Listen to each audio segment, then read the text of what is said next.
The Chaotic Touch of Harmony. By Law-Abiding Pony. Chapter 2. From one life to the next. My old plastic horse head mask. With irony this thick I could probably wade through it. Walking back over to the mirror, he placed it over his head. With a smirk he assumed an eerie and foreboding tone. Peer into the Warp Monday key and witness the fuka. He shuddered at the thought. Maybe a little too close to home on that one. Still, between the tail and mask this should be a rather amusing evening. That was when he noticed the mask had a foul odor and he quickly tore it off. But your first stop is the dishwasher. Fearing his hair might have caught the decayed stench of body odor from the mask as well, Toon thought best for a shower. 20 minutes later his prediction proved correct as his week-old bottle of shampoo was now empty. The bottle made him think. If this stops at only a tail, I might be able to hide it or get it surgically removed and that'd be that. But if I do keep changing, I'm going to need a place out of the way, and plenty of supplies. His biggest concern was what his end result form would look like. He knew what a mundane pony looked like, but the fact that there was a book seemingly written by one made him question his assumptions. For all I know, these ponies may look entirely different from normal horses. Hell, they could be anthropomorphic and bipedal. The chilling water returned his attention to the present and he dried off and cut a tail hole into a second pair of pants. The state of his towel-dried tail irked him, causing Toon to hunt down his ex-girlfriend's hairbrush and sat down at the kitchen table. My comb isn't going to cut it with this much hair. If I remember correctly, I think she did it from end to scalp, so that should work here. He didn't know why he cared, or why it felt good to clear out all the tangles and knots. All James knew was that it had a tranquilizing effect. Once he was satisfied his tail was not free, he retrieved the mask from the washer and dried it out with a paper towel. He checked his phone. Still 3 hours, but it takes an hour to get to Q's place, not to mention traffic will be getting worse. James moved over to his laptop and brought up a map of the surrounding farmlands. Bert said something about his father dying and leaving the family manor behind last year. As much as I don't want to tell him about this whole pony business, I'm probably going to need his help if I'm going to keep a line to the outside world. He found the manor after punching in the address and created a list of supplies based on an entry from the book that he had read earlier. As much as it may surprise you, dear reader. While society outside Pegasi establishments generally only caters to a vegetarian diet, unicorn and Pegasus magic is bolstered by protein. Namely, animal protein. Fish is the most common and most healthy supply for this, but it is not necessary for unicorns on a day-to-day basis. While Pegasi require such proteins as part of their natural diet, a unicorn can go their entire life without ever deviating away from a vegetarian diet. However, if said unicorn finds themselves consistently reaching magical exhaustion throughout their daily activities, he or she should seriously consider adding a sizable amount of fish to their daily intake. Earth pony magic, by contrast, is fueled solely by fruits and vegetables, and no amount of meat will ever increase reserves or regeneration rate. So for earth ponies at least, simply eating more of what you normally eat would be a sufficient boost to your magic. James added tuna to the shopping list. No idea what I might end up as, so I better cover my bases. Plus it couldn't hurt to look up vaccination shots for horse ranchers, it'd be my luck to catch something like that. He bookmarked the sites to order the medication for later in the event that he would actually need it. Right as he was in the middle of reading about ringworms, his alarm went off. Time to go to probably the last party of my life. He closed the laptop and grabbed the horsehead mask. A lopsided grin crept over his face.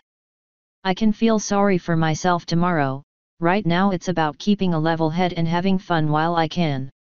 He smirked at the mask in his arms. And what better way to say F you to this whole thing than to mock it? As he was about to exit the door he remembered the tome.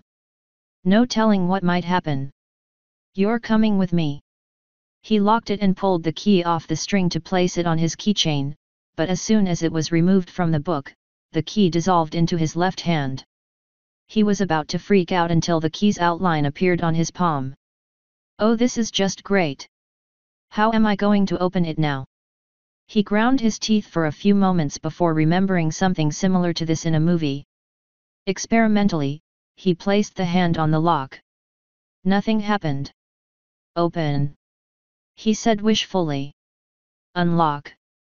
A soft click was his reward and the locket was opened. Well, I guess that'll keep others from trying to read it, not that they'd get very far with the illusions on the text. The redundant security did not distract him for long as he wanted to leave before traffic could get any worse. Salina was not an overly populated town in and of itself, but the highway he had to take would be crowded during this time of day because of the commuters. 2.5 hours later, and James was still late to the party. Not that it was all that important, as Cubert's parties typically lasted until everyone was passed out drunk anyway. The event was not at Smith's house, but at a renovated warehouse his brother owned. James had been able to see the lights from the highway 3 miles away, and the music was rattling Tune's car windows with the tremendous bass of the DJ's speakers. The sky above was not quite dusk yet, and the crowd milling around the entrance waiting to enter were all garbed as various animals, monsters, or risque uniforms. I think Q only hosts these parties so people have more than just one night to wear their Halloween costumes. Speaking of which, without further preamble he put the mask on, hid the tome under his seat, and left his car behind to enjoy the only nightlife Salina had to offer. James got some attention to his costume along with a few laughs at the ridiculousness of it. The bouncer was more of a malcontent screener than to make the place exclusive, as the town was hardly large enough to actually fill the warehouse, and Tune was admitted inside without trouble. Cubert anticipated the low turnout Salina was able to provide, and James found the warehouse was reduced to 1/3 by an uneven 10-foot wall composed of boxes and crates. The dance floor was alight with activity and was complemented by the up-and-coming DJ looking to make a name for himself. This had the effect of making the crowd denser in the compact area and imbued it with an electric atmosphere of gut-pounding bass and the fervent will to demolish the dance floor. James wanted to throw himself into the festivities right off the bat, but he had to take care of one thing before he could. He scanned the crowd looking for his friend, which was not an easy task in the mask, but he already knew where to look and found Cubert manning the bar and made his way there. Smith only recognized him because of the old blue and white hoodie James was wearing that had a large green stain on its right sleeve from house paint. "You made it. Here, have a mid-air collision on the house." Using practiced showmanship and dexterity, Smith mixed the drink and lit it on fire before placing it in front of an empty stool. Tune removed the mask as he sat down. "Thanks, I could use a buzz right now." Thus far, James was using his goal-oriented studies of the tome to keep from going into mental shock about the ordeal. Without that, however, he was more than willing to substitute it with song and alcohol. "You got a minute to talk a little more privately?" Cubert eyed his friend, noticing the uneasiness behind the humored exterior. "Yeah, so long as it doesn't take too long. My replacement won't arrive for another half an hour."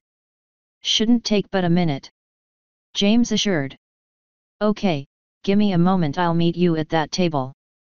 Smith pointed at one that was thankfully next to the crate wall and away from others. Tune nodded in thanks and departed.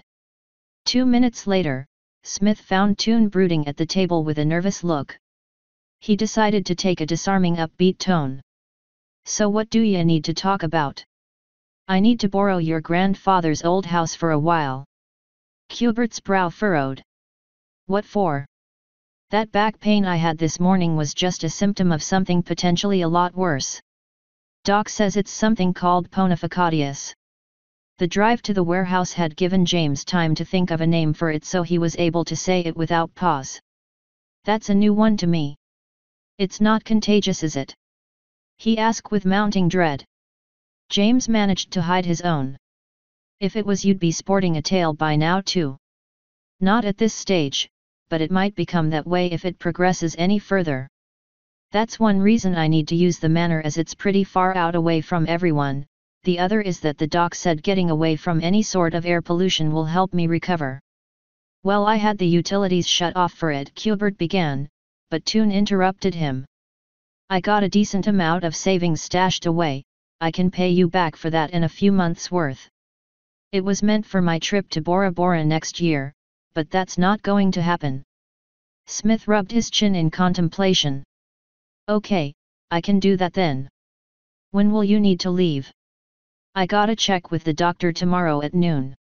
If he says it's stable then I won't need to, but if it is getting worse. Hubert picked up on the hung sentence. Right, well here. He fished out his keychain and pulled an old copper one off the ring. I'd rather give this to you now than get near you when you're coughing and hacking all over me trying to get it. I am after all, trying to get out of the mail service and make this club a profitable venue. And you don't need some rare bug dragging you down with me, I know. Thanks. Smith studied James's face and saw there was something different about him that wasn't there that morning, but he couldn't put his finger on any one thing. He doesn't look sick. But there is something off about him. Are you absolutely sure you're not contagious? If I was, you'd be sick too after hanging around my desk this morning. Toon countered. Smith let out a sigh and nodded his head. Fair enough I suppose. But I'll have your ass on a platter if this place becomes ground zero for the new swine flu. You're all heart Q. James replied while placing the mask back on his head. Smith returned to the bar and Toon went to the dance floor to get lost in the pounding music and energetic crowd. No one paid him any mind aside from snickering at the mask. For the duration of the event, he was able to forget his troubles. The rave lasted well past the night and into the wee morning hours. Morning did not come nicely to James, not that any did. By providence of Murphy's Law, the sun found itself at the right angle to beam straight through the mouth of the mask and into Toon's eyes. With a groan of the dead, James found that he managed to drag himself back to the car last night but was unable to shut the door. Were it not for Selina having a negligible crime rate, he might have been concerned. The stench of alcohol-laced vomit from within the mask was so heavy that it served as a substitute for coffee and shook him awake after he took a large sniff without thinking. Holy balls that reeks! He croaked as he grabbed the mask and heaved it off and threw it onto the gravel lot. Something long and covered in dried vomit slapped him in the eyes. He brushed a hand to clear his vision when the presence of the strands fully registered. His stomach went cold as he flipped the visor to access the mirror. Although covered in vomit, he clearly saw long hair the same shade of blue as his tail. More shockingly, he also saw 2 horse ears covered in a thin layer of silver fur perched on top of his head. He stared at them for several minutes unable to formulate a response. The fact that they reacted to various random sounds confirmed their authenticity. I have bad news for you Mr. Toon, it's gone malignant. He said to himself, trying to make light of it. He let his head thud the steering wheel. Why the hell is this happening? What's the point of it? If this is some wizard's idea of a sick joke I'm going to strangle them if I ever see them, and damn this hangover is killing me. He fumbled blindly in his driver's side door pocket and produced a bottle of water and guzzled more than half of it before coming up for air. It wasn't a quick fix for the alcohol-induced dehydration, but it was a start. The water itself cued his bladder to scream hello as well. James looked around to see only 3 other cars still around the warehouse. I think Q set up porta-potties around here. Taking a deep breath, Toon retrieved the mask and put it on before shambling over to the nearest one. Some time later he returned to his car feeling well enough to drive and was already leaving the parking lot before the next party-goer aroused from their stupor.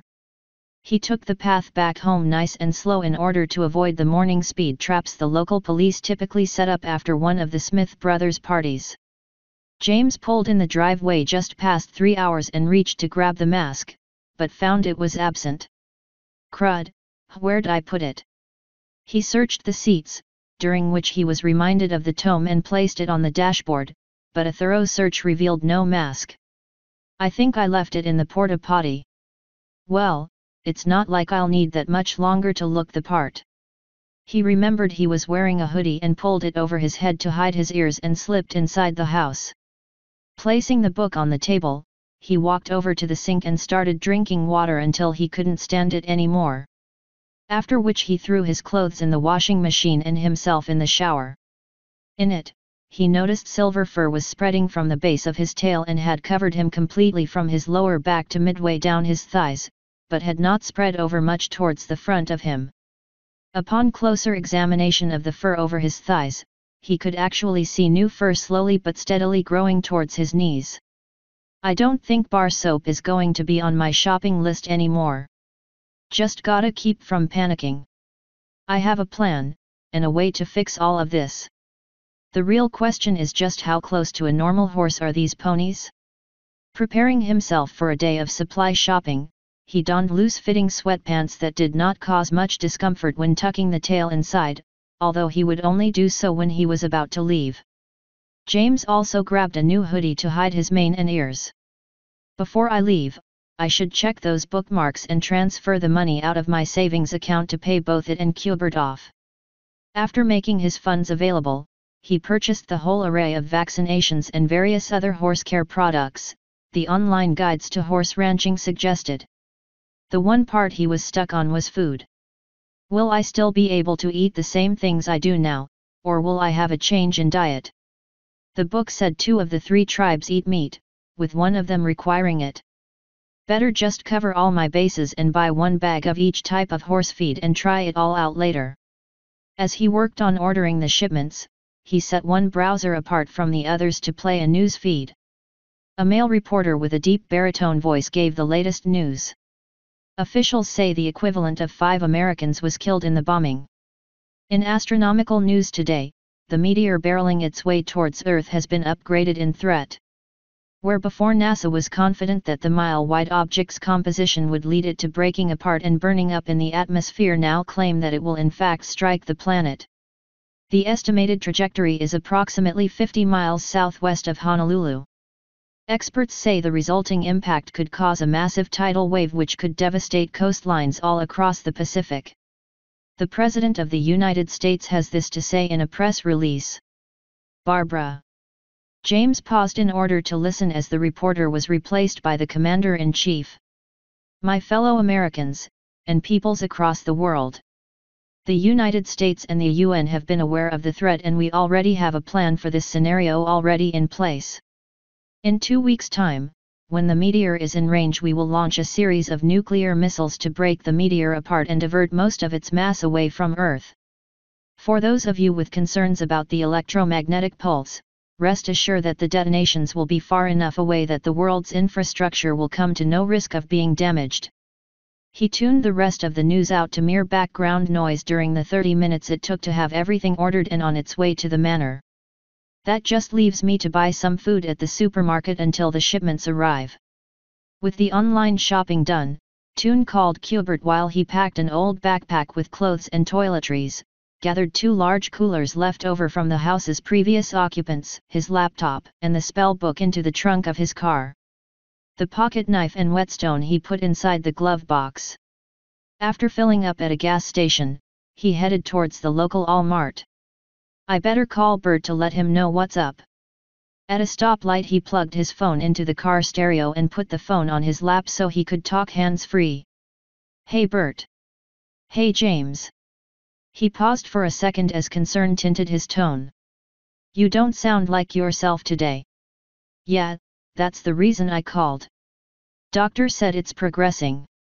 Good news is I won't need to be hospitalized, but he told me I'm going to be contagious soon. Sorry to hear that, man. I just got an email saying you deposited $7,000 in my account. I'll get the utilities in the manor turned back on. It may take a few days for that to happen though.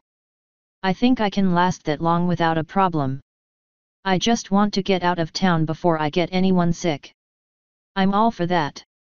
I'll tell the boss you won't be at work for a while, but if your convalesce takes too long he might let you go.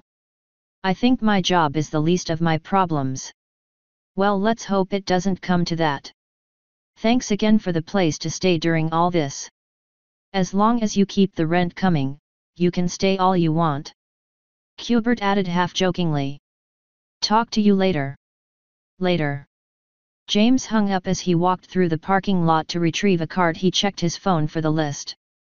Big assortment of veggies, plenty of tuna, some first aid stuff. His concentration was shattered by a car horn blaring at him as James realized he had walked right in front of a car. He waved apologetically. "Sorry about that." He rushed past and didn't see the driver flipping him off because of the hoodie limiting his peripheral vision. Toon quickly got to work by finding the produce section. "This reminds me, I should go to Home Depot and pick up some farming equipment and seeds." During the time he was loading his cart with food, two things started to gnaw at his attention: a localized headache on his forehead, and lower abdominal discomfort. By the time he was at the pharmacy area buying bandages and antiseptics, he felt a slight tickling in his throat. Fearing the worst, Toon cut out all of the would-be nice items from the list and went straight to the register. The two people in front of him took what felt like an eternity to finish paying. Why do these places have 20 registers if only 4 are ever manned? It took 15 minutes to get past the register and put all the supplies in the trunk. Toon placed as much of the food in the coolers as possible along with 3 of the 5 bags of ice and slid back in the driver's seat. He rubbed his headache only to find a bump instead of smooth skin. Before he could panic, he took a deep breath. You already knew this was coming. No use in stressing over every little bit. Taking several calming breaths brought his stress down to manageable levels. He lifted the hood a little to see there was a slight bump on his head. I think that answers that question. Grabbing that tuna was a good call.